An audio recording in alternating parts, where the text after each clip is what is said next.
Bonjour.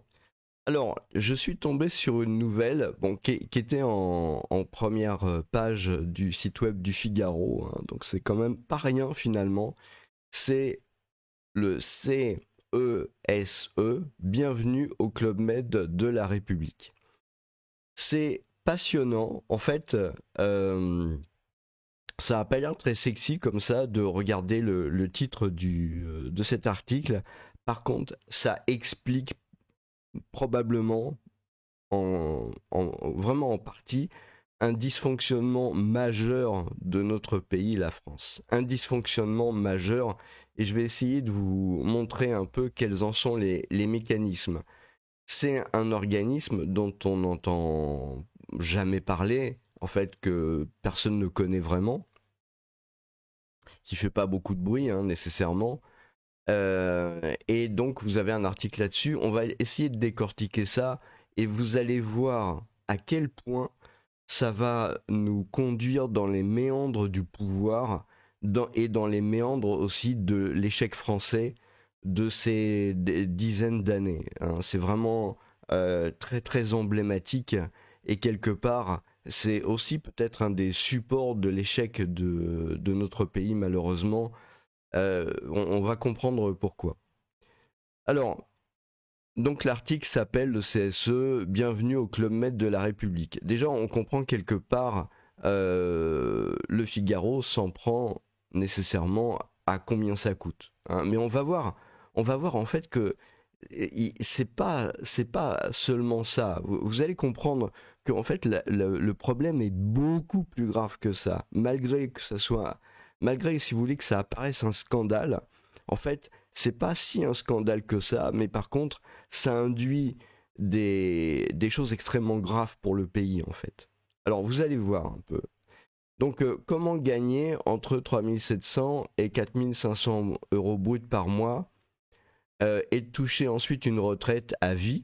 Donc c'est quand même en faisant le moins possible. Quand vous lisez ça, tout de suite, vous vous dites, purée, mais c'est vraiment scandaleux. Comment ça se fait qu'il y a des gens qui gagnent 2 fois ce que je gagne et qui arrivent pas et qui touchent une retraite après à vie? Mais c'est un pur scandale, hein. C'est vraiment un pur scandale. Donc, si vous vous arrêtez là, en fait, vous comprenez pas la problématique, hein. Alors, et c'est intéressant, donc une célèbre macroniste, hein, qui dit en connaissance de cause qu'elle a été membre, donc elle a profité aussi du truc, hein, quelque part, donc elle a été membre bénévole, et puis elle a touché 2600 euros brut par mois. Les macronistes sont des socialistes comme les autres, et sa retraite, elle ne crache pas dessus, c'est de 2500 euros par trimestre. Voilà, encore une fois, les macronistes, ce sont des socialistes absolument comme les autres. Alors, et ça c'est super intéressant parce que en fait c'est le petit tilt qui m'a fait réfléchir au machin. C'est un nid de syndicalistes nommés ici par leur centrale pour les récompenser, dit-elle. Ils ont la main sur tout. Donc ça c'est la phrase en fait qui m'a fait tilt et qui a fait que j'ai voulu en savoir un peu plus sur le sujet parce que c'est vraiment un sujet extrêmement important. Je vous laisse lire le reste de l'article, il est probablement extrêmement intéressant et il faut que vous alliez lire l'article. C'est malheureusement, je comprends que ça soit pas très sexy de parler d'un organisme inconnu de tous, hein, pratiquement, mais c'est quand même quelque chose, vous allez voir à quel point c'est important et à quel point c'est un des outils qui a permis de nous mettre vraiment la France au fond du gouffre. Je vais vous expliquer le mécanisme. On voit un politique, hein, euh, plutôt que d'augmenter les impôts, faisons des économies en supprimant tous ces organismes parasites, hein. Et donc quelque part, je pense que il parle aussi de ce genre de choses-là. Voilà, la suppression du Conseil économique, social et environnemental se justifierait par la faible valeur ajoutée, etc. Donc, voyez, vous comprenez bien en fait le truc. C'est en ce moment, on cherche absolument à prendre les impôts, donc on jette en pâture le Conseil économique et social et environnemental en disant bah, c'est du gaspillage, en plus ces gens-là font pas grand-chose, ils sont payés très cher, ils ont une retraite à vie. Je veux dire, c'est emblématique du mal quelque part. C'est le truc à jeter à la population. Je veux dire, on a jeté à la population les expatriés, les Français de l'étranger en disant que c'était les grands méchants, il fallait les faire payer l'impôt universel. Et donc voilà, là ils sont, si vous voulez, c'est un peu comme, c'est un peu la politique du ballon, vous savez, de la montgolfière. Hein. C'est-à-dire que vous sentez que la montgolfière elle commence à s'enfoncer, il faut absolument jeter du lest, il faut jeter les sacs de sable. Bon, ça n'a pas marché avec les Français de l'étranger. Par contre, voilà, vous avez ces organismes-là qui peuvent servir de sacs de sable. Mais voilà, si vous lisez que ça, si vous voulez, vous avez malheureusement pas la réalité de la situation. Et on va voir quelle est la réalité, la vraie réalité de la situation. Donc, pour ça, je me suis tout bonnement connecté sur le site du Conseil économique, social et environnemental. Ouais, c'est un peu comme en Chine. Je veux dire, en Chine, si vous aviez un fabricant de saucisses, pourquoi j'ai dit saucisses, il va appeler ça les saucisses quelque part high-tech, vous voyez, c'est un peu le truc. Et là maintenant, partout ils ont rajouté développement durable, environnemental, voilà, c'est comme ça. Donc, conseille le gouvernement et le Parlement. Bon, c'est sympathique, il conseille déjà. Je suis pas persuadé qu'il soit très écouté, mais enfin, en tout cas, il conseille. Et c'est ça qui est en fait très important. Il représente les organisations de la société civile et associe les citoyens à la vie démocratique. Oh, comme c'est beau, comme c'est bon, comme c'est... Alors, mais, vous allez, je veux en savoir plus, rapport annuel sur l'état de la France, machin, etc. Ils ont tous un avis, moi aussi d'ailleurs. Et vous allez découvrir le CESE, en bref, et qu'est-ce que c'est. Et puis, bon, moi j'ai pas regardé l'animation, je m'en fiche, j'ai été télécharger le dossier de présentation pour comprendre ce que c'est. Donc vous avez un PDF, le Conseil économique, social et environnemental, voilà, avec du rouge, du bleu, puis du rose. Je comprends pas pourquoi trop il y a du rose. Oh bon bref, voilà.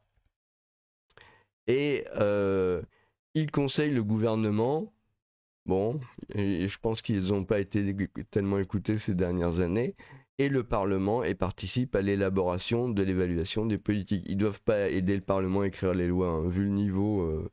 Il y a 175 membres, donc tout de suite vous faites le calcul, 175 membres je sais pas, une moyenne de 4000 euros brut par mois, plus les retraites, ça doit douiller quand même, ça doit vraiment douiller. Voilà, il fonde son travail sur l'écoute, le dialogue et la recherche d'un consensus. Oh, comme c'est beau, comme c'est bon. D'un consensus exigeant. Ouais, bon, enfin, un consensus, c'est un consensus, il peut être exigeant ou pas exigeant, voilà. Ça a pas... Qui siège au CSE? Donc on voit 175 membres, ok.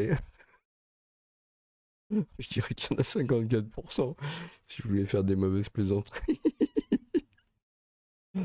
Le CSE est l'assemblée la plus paritaire, voilà. Il y a moins de femmes que d'hommes, mais quelque part, on s'en fiche, quoi. Je veux dire, l'important, c'est qu'ils fassent bien leur travail, qu'ils soient paritaires ou pas paritaires. Franchement, moi, j'en ai à peu près rien à carrer. Ce que je veux, c'est qu'ils fassent du travail qui soit intéressant. Ok. Alors, on voit dans ce petit truc rouge là, cadre et profession intellectuelle supérieure, 50%. Ça doit être pour ça qu'ils sont là, parce qu'ils font partie des professions supérieures. C'est un peu comme le jambon de qualité supérieure. Il y en a 50%. Artisans, commerçants et chefs d'entreprise, 18%. Agriculteurs, 8%. Autres personnes sans activité professionnelle, je sais pas, ils ont mis des SDF.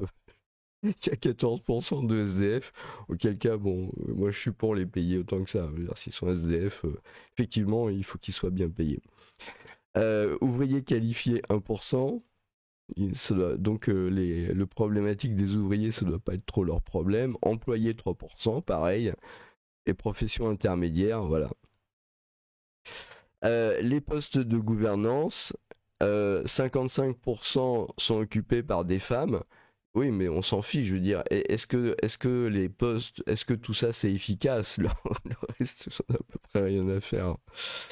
Voilà. Vous allez voir que c'est intéressant parce que après on va voir la répartition du truc. Vous allez voir, c'est terrible. Puis surtout on va comprendre comment ça marche. Comment s'organise le travail du CSE? Donc on voit saisine gouvernementale du Premier ministre, enfin il n'y a que des saisines, il y a des pétitions, etc. Voilà. Alors, on avait vu, donc comment c'est réparti, hein. On voit que le palais d'Iéna, c'est un chef-d'œuvre d'architecture moderne. Ouais, c'est vachement important. C'est vachement important. Donc en fait, on voit qu'il y a quatre, il sépare en fait en quatre classes.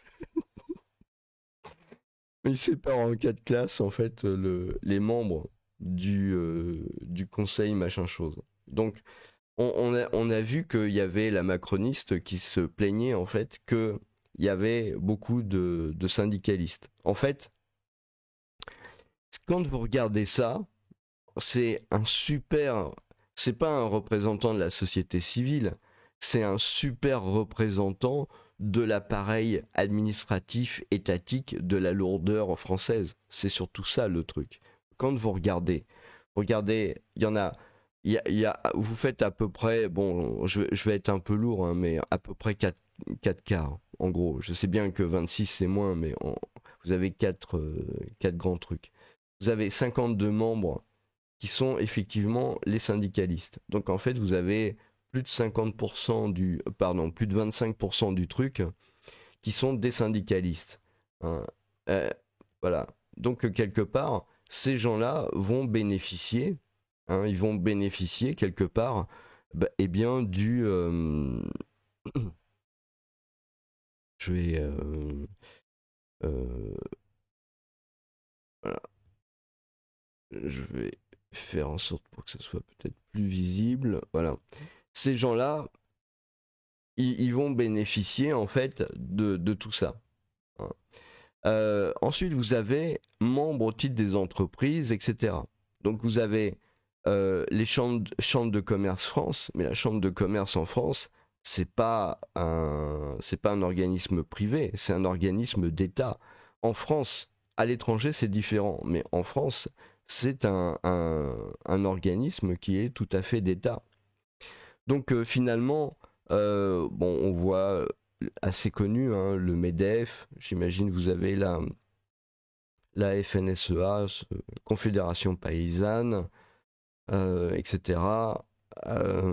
Mais si vous voulez, en gros, vous avez des organisations professionnelles qui correspondent plus ou moins au patronat. Donc, il faudrait quand même voir un peu la CCI, c'est représenté par combien de personnes en fait. Donc, voilà, vous avez les SCOP, sociétés coopératives ouvrières, donc c'est quand même des choses relativement aussi de gauche. Donc voilà, donc vous avez un peu toute la lourdeur du système français qui est représentée déjà à plus de 50% par tous ces gens-là. C'est pas parce qu'ils sont, ils viennent entre guillemets du privé, qui soient moins étatiques que les autres, parce qu'à partir du moment où c'est des confédérations, à partir du moment où c'est des assemblées ou des syndicats ou des trucs comme ça, en fait, quelque part, ils sont intégrés dans ce système de production hiérarchique qui date d'il y a de plusieurs dizaines d'années. Et quelque part, c'est pas les intérêts. Je sais que je vais heurter probablement des gens qui sont des patrons, etc. Mais je suis désolé quand même. à un moment donné, on a quand même vu les patrons être vent debout devant la création du statut d'auto-entrepreneur. Vous savez que j'en pense pas du bien en termes statistiques, etc., des auto-entrepreneurs, mais moi je trouve que c'est quand même une des rares choses, probablement de centaines d'années en France, qui a permis de libéraliser un peu l'accès à la liberté d'entreprendre. C'est une des rares choses. Donc, bon, c'est pas idéal, mais c'est quand même une des rares choses. Et pas mal de ces gens-là étaient vent debout contre, et le sont d'ailleurs probablement même encore, le statut d'auto-entrepreneur, parce que ce sont des organisations qui sont des organisations qui répondent aux intérêts de leur, enfin de leur fédération, confédération, de leur secteur. Et ce qu'il faut bien comprendre, c'est que ces gens-là marchent main dans la main, c'est-à-dire que vous avez d'un côté les patrons, de l'autre côté les syndicats, et vous avez toujours un dialogue, et c'est un dialogue qui s'est maintenu. Et tout ça, en fait, quand vous prenez le MEDEF, c'est les grandes entreprises, etc. Les chambres de commerce s'occupent principalement aussi des grandes entreprises. Euh, Si vous voulez, vous avez une espèce de consanguinité qui s'est créée au fur et à mesure de toutes ces dizaines d'années. Alors on va dire, ouais, les syndicats, ils sont contre le patronat. Je sais pas. Les syndicats, par exemple, ils ont fait défiler les gens ils leur ont fait perdre des millions d'heures de travail pour les retraites, et on a vu le résultat. À la fin, vous avez deux fédérations de syndicats, après avoir fait défiler les gens comme ça, qui tout sourire. Il y en a un qui est parti à la retraite, je sais pas où, et qui s'est dit, je suis désolé, je suis vraiment désolé, mais on a perdu. On a perdu, bah voilà, c'est dommage. Et puis il y a l'autre aussi, autre syndicat, qui a dit, oh bah voilà, c'est dommage, on a perdu, tant pis. Voilà, on vous a fait perdre des millions d'heures de travail, mais c'est dommage, voilà. Et si vous voulez, à un moment donné, la problématique aussi, c'est que ces gens-là ne sont pas des indépendants vraiment. Donc, ce qui se passe en fait, c'est que euh, ils, ils- ils sont dans ce cadre un peu rigide, hein, dans ce carcan. Ils, ils sont le carcan rigide de l'économie française, du fait que l'économie française, elle est deboulée aux pieds. Ils sont ce carcan-là. Donc, si vous voulez, quand il y a eu par exemple le mouvement des Gilets jaunes, eh ben, tous ces gens-là sont restés absolument silencieux. Je veux dire, pourquoi? Parce que c'était quelque part les premiers, hein, les premiers mouvements des Gilets jaunes, avant que ça soit récupéré par la gauche, c'était quelque chose d'assez, comment dire, ça venait de gens, voilà, qui arrivaient pas à joindre les deux bouts, etc. Ça concernait un peu ce genre de choses-là. Donc, et ces gens-là n'ont pas levé le petit doigt, alors que c'était des Français, c'était des gens qui avaient, je veux dire, moi, ce qui m'a frappé quand j'ai vu vraiment les premiers gilets jaunes, encore une fois, je parle pas de la récupération faite par la gauche et l'extrême gauche. Les premiers gilets jaunes, on voyait bien les gens, quoi. Je veux dire, ça aurait pu être nos frères, nos sœurs, nos cousins, notre famille, quoi. Je veux dire, et tous ces gens-là n'ont pas levé le petit doigt pour leur venir en aide, hein, pour dire oui, c'est scandaleux ce qui se passe, etc. Parce que ça répond pas à leur logiciel. Ils sont pas dans ce logiciel. Ces gens-là, ils sont dans un logiciel d'une économie française qui date d'un siècle. Ce sont des dinosaures, tout ça, ce sont des dinosaures, hein. Euh, Moi, je suis pour les syndicats. Je pense que les syndicats sont nécessaires. Il y a besoin d'une représentativité. J'étais patron, donc, si vous voulez, et c'est nécessaire de discuter avec les salariés. Et il faut bien trouver des organismes pour discuter avec les salariés. C'est vraiment quelque chose d'indispensable. Mais le problème, c'est qu'ils sont arc-boutés sur une économie qui n'existe plus. Alors, tous ces organismes existent encore, mais la philosophie qu'ils représentent dans l'économie, elle a disparu. Maintenant, c'est remplacé par une philosophie anglo-saxonne.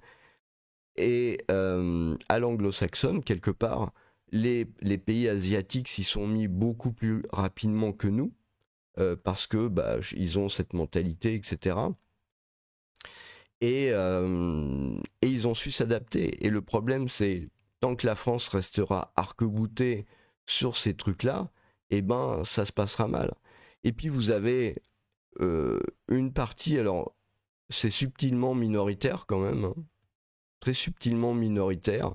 Vous avez protection de la nature et de l'environnement. Donc vous avez tout un tas de trucs, voilà, protection de la nature et de l'environnement. 26 membres. Voilà. Au moins, ils sont minoritaires, ils dérangent personne, mais ils ont une représentation ici. On va voir à la fin l'utilité de ce groupe. Et puis vous avez 45 membres au titre de la cohésion sociale, territoriale et vie associative. Genre le truc vachement utile pour l'économie, quoi. Je veux dire. Mais on va voir que c'est pas si inutile que ça. Vous avez par exemple le Comité national olympique et sportif français. Je veux dire les genres de trucs vachement utiles, quoi. Enfin bon, voilà, vous avez tout un tas d'associations, voilà. La question qu'il faut se poser maintenant, c'est quel est le rapport en fait entre tous ces trucs et finalement vous avez 175 membres.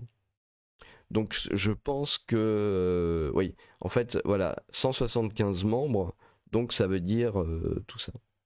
Donc vous remarquerez déjà que, par exemple, vous avez 52 membres, mais ça veut probablement dire que chaque syndicat, en fait, a plusieurs membres, vu le 1, 2, 3, 4, 5, 6, 7, 8. Voilà. C'est peut-être un peu moins vrai pour cela et pour cela. Mais quelque part, ce qu'il faut bien comprendre, c'est que là, vous avez un vrai... En fait, vous avez, quelque part, on pourrait comparer ça au musée de l'homme. Ou bien vous avez, si vous voulez, au jardin... Non, comment c'est c'est pas le jardin des plantes. Où vous avez à Paris, hein, près de la gare d'Austerlitz, vous avez un jardin. Je ne sais plus comment il s'appelle ce jardin. Et dans ce jardin, en fait, vous avez un pavillon dans lequel vous avez... C'est très beau, hein, je vous conseille d'emmener les enfants et tout, c'est vraiment sympa. Vous avez un musée, et dans ce musée, vous avez les dinosaures. En fait, voilà, vous avez le musée des dinosaures à Paris, qui se trouve dans ce jardin. Et c'est un peu ça, en fait. Vous avez le musée des dinosaures de l'économie française, tel que l'économie française était vécue il y a une centaine d'années quelque part.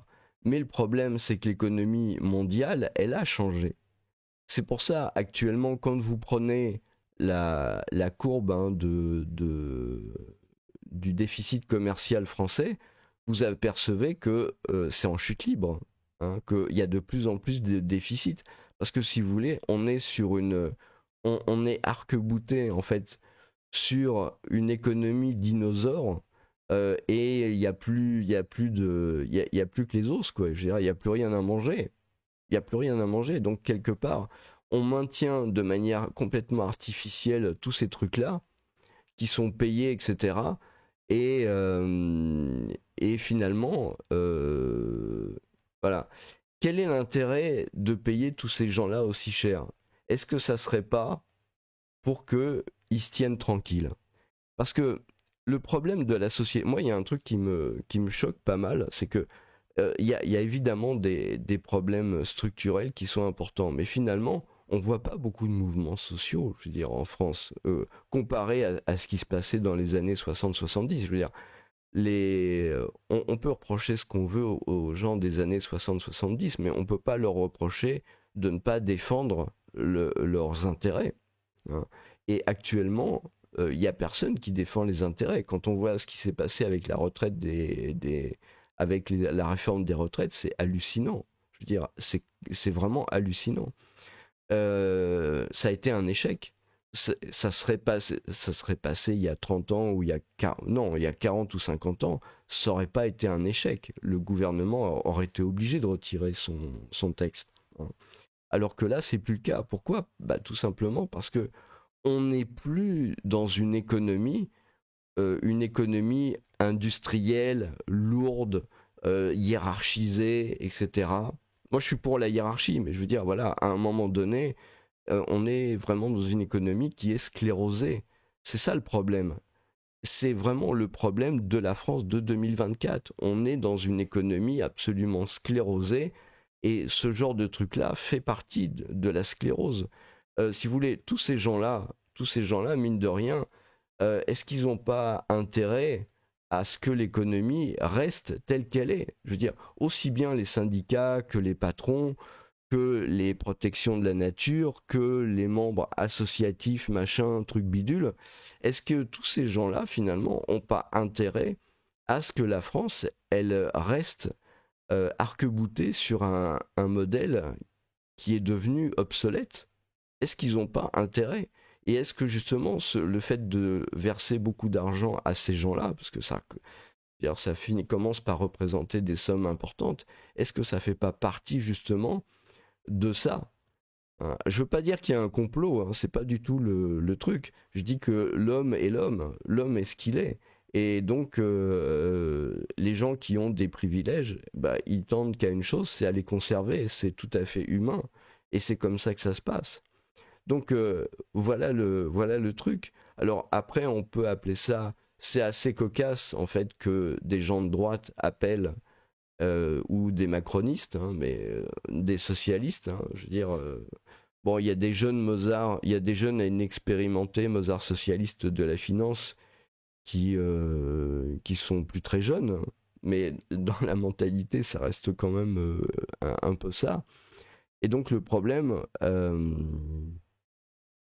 c'est que ces organismes-là, eh ben, ils participent au fait que la France, elle soit figée dans une économie qui n'est plus du tout adaptée à l'économie de 2024. Alors oui, il y a bien des trucs genre, je sais même pas si, d'ailleurs il y a même pas la French Tech là-dedans par hasard, je pense. Il y a chambre de commerce machin, mais il y a pas la French Tech par exemple, hein. Je veux dire, là-dedans par exemple, les chambres agriculture, Chambre nationale de profession libérale, confédération, il n'y a rien sur la tech. Il n'y a absolument rien sur la tech. Alors que c'est ce qui domine le monde, alors qu'on n'arrête pas de parler de blockchain, de robotique, d'intelligence artificielle, d'informatique quantique, ce genre de choses-là, on peut s'apercevoir que chez ces gens-là, eh bien, chez ces gens-là, on ne sait pas ce que c'est que l'informatique. Il n'y a rien, y a rien qui est fait. Je vois rien. Il y a ça, il y a la protection de machin. Mais je veux dire, quand on regarde la protection de l'environnement, de la nature, l'environnement, rappelez-vous ce que je vous ai dit. On est, la France, une société qui vient d'un monde de l'agriculture, hein. Je veux dire, chaque Français, quand on remonte à ses grands-parents, il y a un agriculteur nécessairement, hein. Et donc, si vous voulez, on a gardé ce truc. Et en fait, ça traduit juste cet aspect-là. Ça traduit juste cet aspect-là, le fait qu'en France, ben, on est plus proche de la Terre, on l'a toujours été, et on garde quelque part dans notre imaginaire collectif le fait d'être proche de la Terre. Mais bon, voilà. Euh, Donc le truc, hein, c'est... Ah si, ils ont mis quand même France Digitale, quand même. Alors c'est quand même marrant, hein, c'est cohésion sociale, territoriale et vie associative. France Digitale. C'est quand même fou quand même, hein. Alors que tout ce qui est informatique, etc., ça devrait être fortement représenté là-dedans. Ben, en fait, il n'y a rien. Il n'y a rien, rien, rien, rien. On va me dire, oui, le MEDEF, il y a des entreprises d'informatique. Oui, mais il devrait y avoir dedans, je sais pas moi, le Syntec, par exemple, le syndicat du service informatique. Comment ça se fait que c'est pas là-dedans, quoi? C'est quand même juste fou, hein. Même, je me demande, le CNRS, est-ce qu'il est représenté là-dedans, le CNRS, hein? Ou, enfin, vous allez me dire, c'est un organisme d'État, donc ok, il n'y a pas de raison pour qu'il soit représenté là-dedans. Mais voyez un peu l'idée quand même. On n'est pas du tout sur des choses modernes. On est vraiment sur de la préhistoire. On est vraiment sur de l'archéologie même. Et quand je dis d'archéologie, on est sur de la paléontologie. Hein. Quand on parle de ce type d'organisme, en fait, on est sur de la paléontologie économique. Donc, si vous voulez, voilà, c'est ça qu'il faut regarder. Et donc, si vous voulez, le truc, c'est ces gens-là, eh ben, moi, le seul intérêt que je leur vois, hein, c'est de faire en sorte que la société française, elle se tienne tranquille dans ses déséquilibres. En plus, ce qu'il faut bien comprendre, c'est que dans la société, vous avez la dette, on voit bien, l'argent coule à flot, mais l'argent coule à flot, par exemple, vers toutes ces associations-là. L'argent coule à flot vers toutes ces associations-là. Et ça, je sais pas trop, l'argent coule à flot vers tout ce monde-là. Donc tous ces gens-là, ils ont intérêt à ce que le système perdure comme il est. Le problème, par exemple, c'est le cas de l'idéologie woke. Hein, l'idéologie woke dont on entend beaucoup parler, c'est financé en fait par la dette. Le jour où vous avez plus de dette, l'idéologie woke, elle disparaîtra comme la fumée disparaît dans le vent. Exactement pareil. Parce que c'est pas des trucs qui sont efficaces, performants dans le cadre d'un pays. Il faut bien comprendre une chose, j'ai l'impression, les gens qui sont pas des Français de l'étranger, c'est pour ça que les Français de l'étranger sont quand même des gens qui sont indispensables au pays, vitaux, ouais, pour le pays, c'est qu'ils ont vu autre chose. Ils ont pu comparer. Et si vous voulez,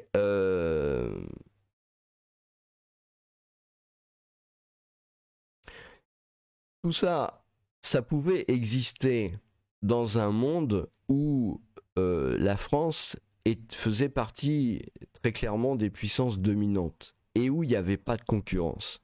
Donc ça pouvait encore faire illusion, tout ce truc-là. Tout ce représentatif, en fait, d'une France figée et fossilisée, même, on peut dire. Ouais, on peut utiliser le mot fossilisé. Le problème de la mondialisation, puis de la pandémie, en fait, fait que c'est plus le cas. C'est plus le cas du tout. On a de vrais concurrents qui se situent partout sur la planète. On n'est plus les premiers. On n'est plus les seuls surtout. C'est ça. Même sans être les premiers, même si on était 5e, 6e, 7e puissance mondiale, même si on l'est toujours, avant on était les seuls. Maintenant on n'est plus les seuls. Si vous prenez tout ce qu'on fait, eh ben, vous allez toujours trouver dans le monde des gens qui font la même chose moins cher. Alors pas dans le même pays, mais en tout cas répartis dans différents pays. À ce moment-là, ça veut dire on n'a plus une position de monopole. On est retombé à une position de challenger. C'est ça, toute l'idéologie de gauche, etc., qui consiste à dire voilà, on est les coupables et tout, machin. Ça pouvait encore, disons, être audible euh, au moment où on avait le monopole, où on dirigeait le monde, etc. Mais maintenant, c'est plus du tout le cas. Maintenant, au contraire, euh, dans des catégories, on n'est plus les premiers. Non seulement on n'est plus les premiers, mais on est en passe d'être déclassé dans toutes les technologies qui comptent. Et c'est ça qui est grave. Et c'est ça qui conduit petit à petit le pays à sa perte. Alors pas dans les trimestres qui viennent, mais à coup sûr dans les années qui viennent. Là, pour le coup, je sais pas si la fonte des glaces au pôle Nord et au pôle Sud va submerger toutes les terres, mais une chose dont je suis absolument certain, c'est que si la France ne fait pas sa révolution culturelle et ne change pas de fond en comble la manière de concevoir l'économie, et la relation et cette relation, voilà, à l'économie, à une économie moderne, à une chose est sûre, c'est que le pays, oui, il va être déclassé. contrairement à beaucoup d'économistes qui crient partout qu'on est dans la situation de la Grèce et tout, je suis absolument contre cette idée. C'est pas vrai, on n'est pas dans la situation de la Grèce. Le seul truc que craignent ces économistes, ils ont un agenda politique, c'est que on vienne prendre l'argent des épargnants dont ils font partie. C'est surtout ça le problème, dont leurs clients font partie. Donc ils sont incapables d'avoir une vision objective de la situation. Mais à terme, c'est quand même ce qui risque de se passer. C'est-à-dire que une fois que l'épargne va être rincée, bah, à ce moment-là, oui, on va se retrouver dans la situation de la Grèce. Ça ne se fera pas immédiatement, ça prendra des années, mais ça sera le cas. Et d'autant plus si le pays ne s'adapte pas à une économie non fossilisée. Et c'est bien ça le problème, c'est le problème qu'on a. Et le problème, bah, c'est que vous avez d'un côté des gens qui sont extrêmement fossilisés, hein, c'est toute la gauche, et puis vous avez des gens qui sont fossilisés mais qui ne le montrent pas. C'est tout le reste en fait, hein. Rassemblement national, les jeunes Mozart et inexpérimentés socialistes de la finance. Je veux dire, tout l'arc politique est socialiste en France. Vous pouvez mettre tout l'arc politique dans tous ces trucs-là, hein. Et c'est ça le problème, c'est qu'il n'y en a pas un pour rattraper l'autre. Je veux dire, des gens qui voient clairement les choses au niveau économique, il y en a extrêmement peu en France. Ça existe peut-être même pas. Donc, voilà la conclusion de cette vidéo et ce qu'il fallait retirer de ce truc. Alors ensuite, voilà, est-ce qu'il faut faire des économies là-dessus? Est-ce qu'il faut le supprimer? Est-ce qu'il faut récupérer l'argent, etc. Voilà, c'est pas. Ensuite, c'est pas mon problème. Peut-être ils peuvent revendre, je sais pas, aux Chinois ou aux Indiens le, le- le chef-d'œuvre d'architecture moderne. Quoique, quand on regarde le truc, je suis même pas sûr que les Chinois ou les Indiens voudraient nous le racheter, hein. Franchement, le chef-d'œuvre d'architecture moderne, enfin, s'il y a des colonnes. Bon, ils aiment bien les colonnes. Voilà. Je vous remercie. Bonne journée.